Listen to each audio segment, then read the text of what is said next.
What's going on YouTube? This is BoxingWave.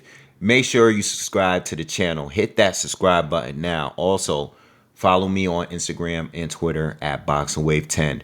Happy holidays. Whatever it is you celebrate, Merry Christmas, Happy New Year. Hope everyone's having a good week. It's been a slow week in boxing, but I've been throwing little content out there just to keep the channel busy. No real boxing going on this week. No big fights.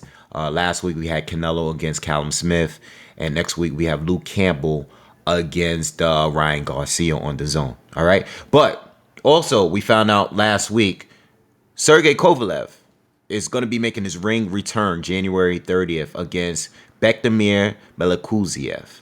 Okay, this is the prospect from Uzbekistan. All right, only 6 fights in, but he was Olympic silver medalist back in 2016 as a middleweight.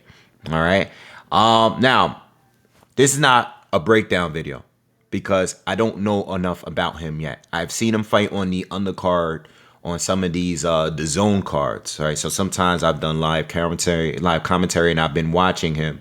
I watched him like 2 or 3 times. But like I was checking some of his stuff out the other day, and I actually am really surprised that Kovalev is fighting this dude on his fight back, because I actually think it's a pretty dangerous fight. Now, this kid, he's only like 24 years old, southpaw. He's actually kind of campaigning as a super middleweight for now, but he's been bouncing around in between super middleweight and light heavyweight. All right, so very young, 6 fights in. He's only went the distance in one of his fights. All right, but he's only 6 pro fights in, but he's actually a very experienced amateur, obviously, if he's an Olympian. But I'm surprised Kovalev is taking this fight. And it's not the first time Kovalev took a fight or someone that's on the come up. You know, he did fight Sabransky a few years back. After Sullivan Barrera stopped Sabransky. And I know at the time Sabransky was a prospect on the come up back then too. But Barrera stopped him. And then not too long after, Kovalev stopped him too. And I believe this was after Kovalev had lost to Andre Ward. Not sure, but I'm trying to remember the timeline. So it's not the first time Kovalev fought a guy that was kind of on the come up, but this kid is like a super prospect. Okay, he's like nowhere near being a top contender. So I'm really surprised he's taking this fight, and the timing that he's taking it, very dangerous to me. It's a very dangerous fight. And like I said, this is not a breakdown video, but there's some key things that I've seen with this guy that I think can give Kovalev some real issues. All right. First of all, he's a big puncher. He's a big puncher, and he attacks the body. And he attacks the body from long range. Okay, he's going to be winging heavy shots from the outside.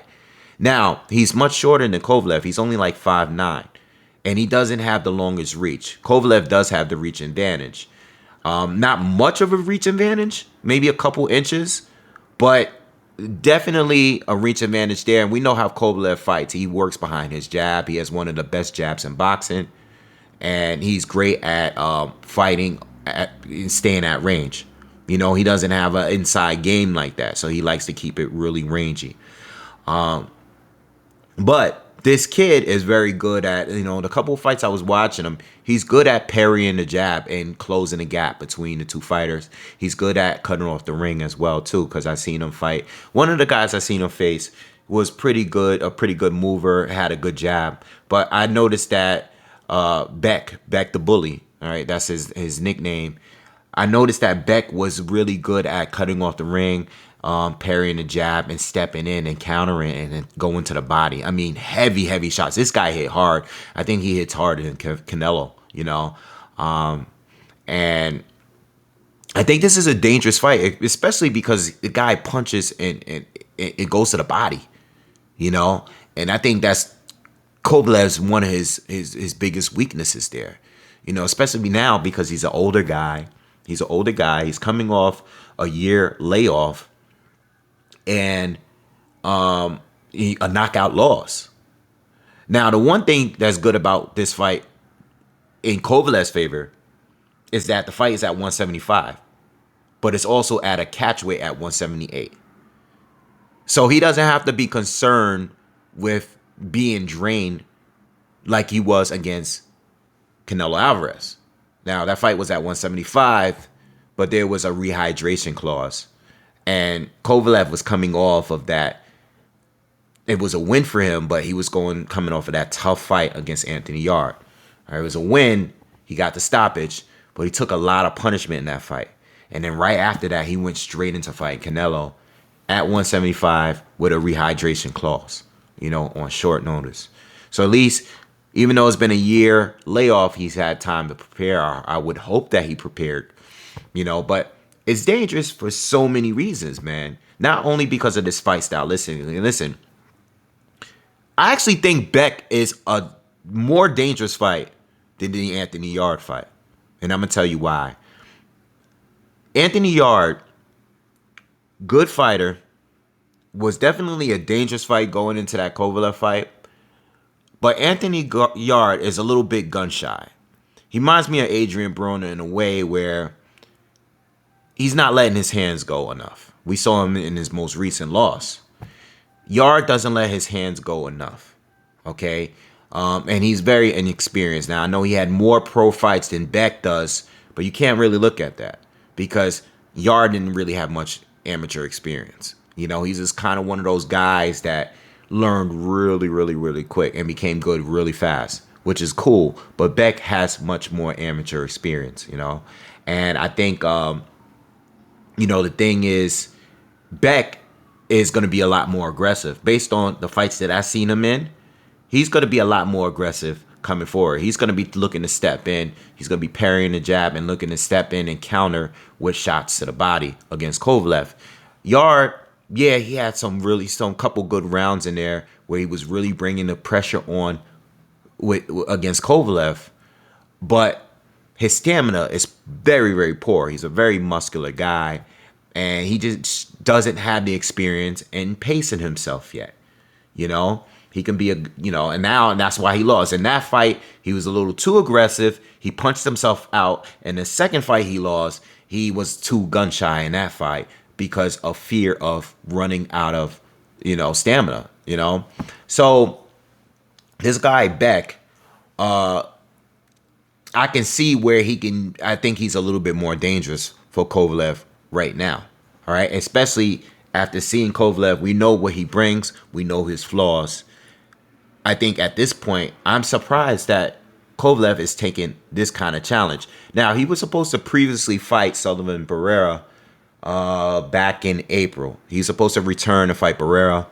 And Barrera is a dangerous top fighter at 175 too. He's been in there with a lot of guys. Yes, he's taken some losses, but he's taken some good wins too. I thought that, but going into that fight, I was expecting Kovalev to win that. Barrera's good. At no point I ever thought that Barrera would beat Kovalev. At no point. This guy is a little bit more, it's different. There's a lot of question marks here. There's a lot of unknowns. And this is why I'm not doing a full breakdown, because I would like to go and watch a little bit more of this guy. I've seen a couple of his pro fights, but I want to dig into his amateur stuff. YouTube is usually good. YouTube usually have some fights of his amateurs. Hopefully they have some videos up so I can check out, because I want to see what flaws, what weaknesses he has. Obviously, he doesn't have the jab that Kovalev have. He doesn't have a bad jab, but he's just not known for his jab like Kovalev is. Okay, Kovalev is powerful, but he's not as powerful as he was before. He was a crusher. Now he relies solely on winning rounds and, just keeping busy throughout each round. He's not just total dominated force that he once was when he was younger. Is he still training with Buddy McGirt? I don't know. These are things that I want to find out. If you guys are familiar with Beck, let me know in the comments. Let me know what you think, because I'm sure a few of you guys are a lot more experienced or knowledgeable about him, because outside of seeing his pro fights, a few of them, I don't know that much about him, outside of what I said in this video. But I love the fight, and I love the fact that Kovalev is taking the challenge. He's been in a lot of stuff. I mean, me personally, I really don't like Kovalev as a person. You know, not the greatest guy outside of the ring, but inside of the ring, he's a great fighter. He's a great fighter. I'll never take anything away. He's a great fighter, and he had a great run when he was really like one of the top fighters in the sport. He had a great run. He was considered to be top 5 pound for pound.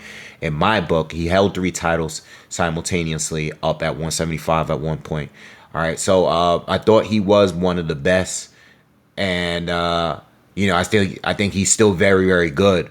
But this guy, very dangerous opponent, very dangerous choice of fighter to fight on your first fight back. You know, very shocking to me.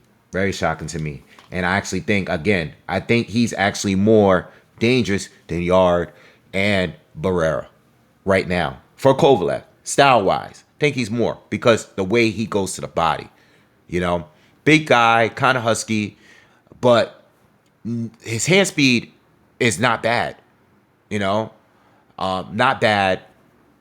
You know, I like his punch selections, southpaw, heavy hands, you know, light on his feet too. Light on feet. Don't sleep on him.